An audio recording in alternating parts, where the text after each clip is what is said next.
Right, so today we are in Plimmerton at the Steyne Avenue level crossing, which is a level crossing that long-time viewers of my channel will probably be quite familiar with, because it's one that I've filmed a number of times, but it's been a few years and I thought it was time to come back, have another look at this crossing and do my sort of more in-depth style level crossing videos that I tend to do these days.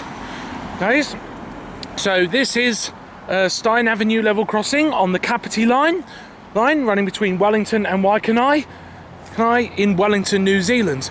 I felt the need to say that because of the number of comments I get on my channel asking me what country I'm in. So this crossing it's quite an old one. It was originally used all Griswold equipment, and it actually used to have Griswold mechanical bells, but they have since been upgraded to Western Cullen Hayes e-bells. That was done in 2013. In terms of other equipment, we still have two original Griswold barrier units,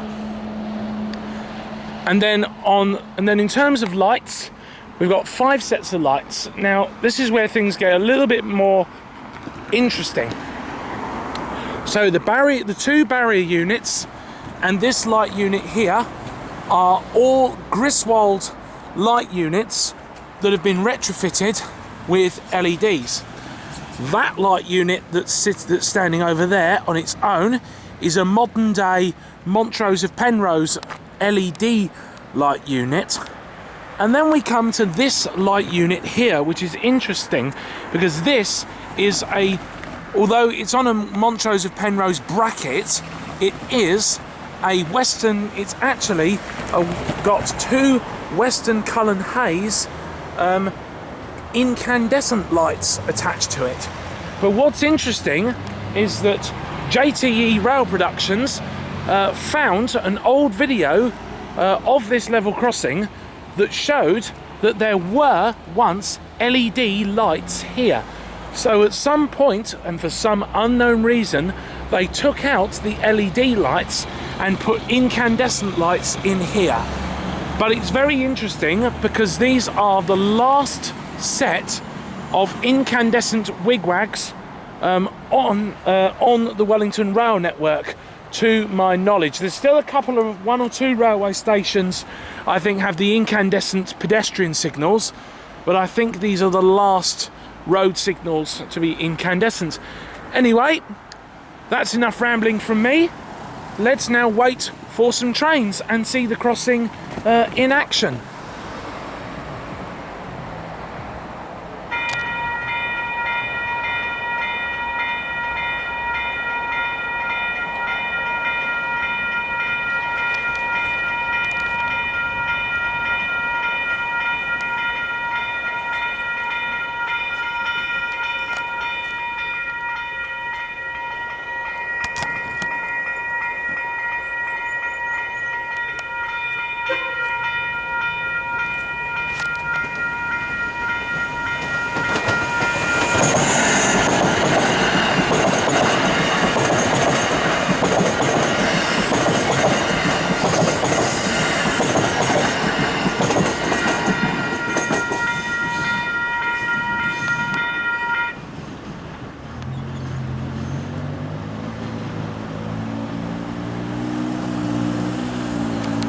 So this is one of those rare crossings where the bells stop ringing before the barriers go up rather than after.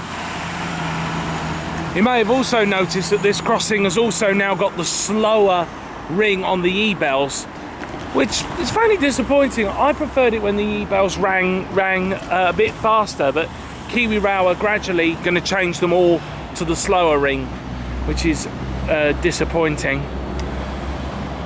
But yeah, that's that, and then we'll get another view from another angle, maybe over that side, maybe even that side too, if we've got time.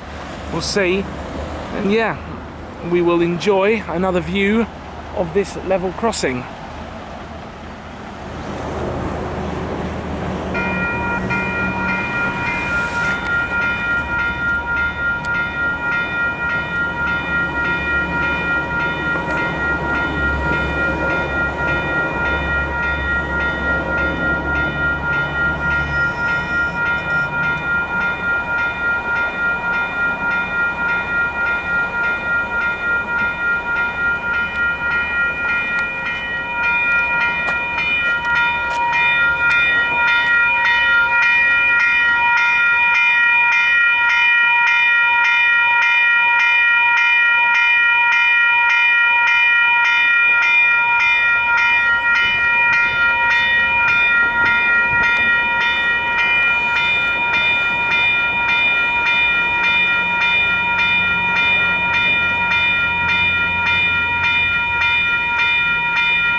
barrier on the other side is a little bit slow.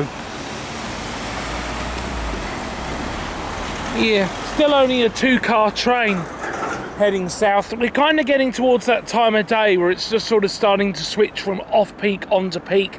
So there's sort of a mix of short trains and long trains. We're starting to get some more of the peak services coming up the other way now, whereas going the other way, there's still the sort of the off-peak 2-carriage trains.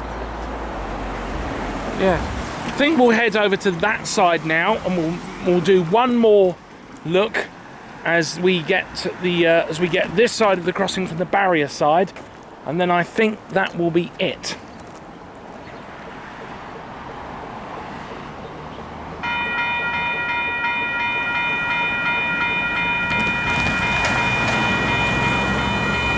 Bloody hell, that's ringing faster on this side.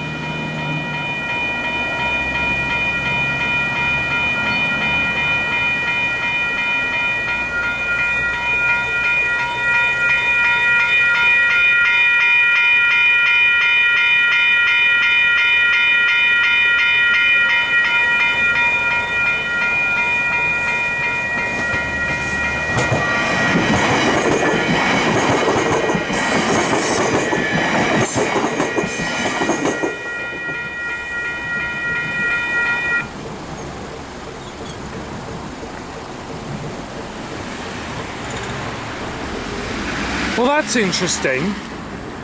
So it seems like we've got a fast ringing bell on this side and a slow ringing bell on the other side.